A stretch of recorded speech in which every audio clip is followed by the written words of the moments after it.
Credit risk evaluation helps lenders decide whether a borrower will repay, how risky the loan is, and what protections are needed. Now imagine you're a bank manager and a company walks into your office asking for a large loan. Before you hand over millions of dollars, you pause and ask yourself one simple question: will I really get my money back? That single doubt begins the journey of credit risk evaluation, and the first thing you examine is the borrower's capacity and willingness to repay.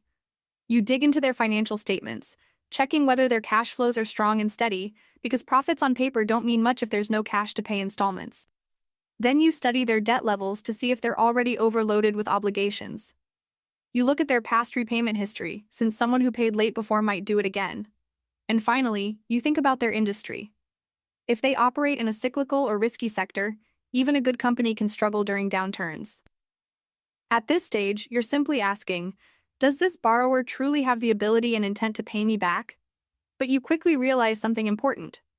Even the strongest borrower doesn't operate in isolation. So next, you step back and look at the external environment.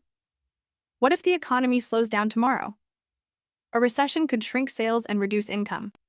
Rising interest rates could suddenly increase borrowing costs and strain repayments.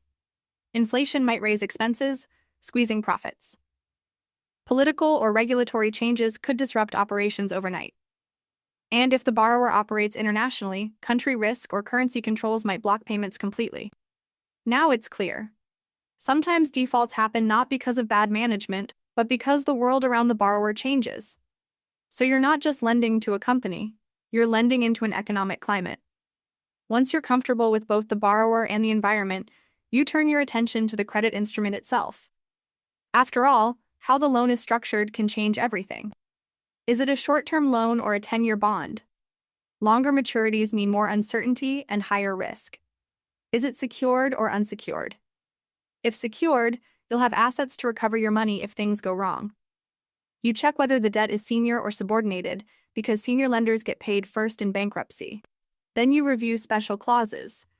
Maybe the borrower can prepay early, maybe the bond can be converted, or maybe it's denominated in a foreign currency that adds exchange rate risk. You realize that even with the same borrower, two different loan structures can carry completely different levels of risk. Finally, you think like a cautious lender and ask, what if everything still goes wrong? That's when risk mitigants become your safety net. You demand collateral: property, equipment, or securities. So you have something valuable to claim in case of default. You might require guarantees from a stronger parent company that promises to repay if the borrower cannot. You add covenants that restrict the borrower from taking excessive risks or additional debt.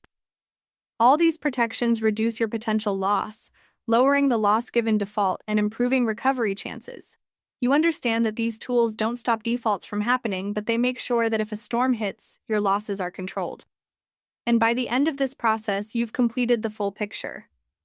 First, checking the borrower's strength, then the economy around them, next the design of the loan, and finally the protections in place. Only after walking through all 4 steps do you confidently sign the loan agreement, knowing that credit risk isn't about blind trust. It's about careful evaluation, smart structuring, and strong safeguards.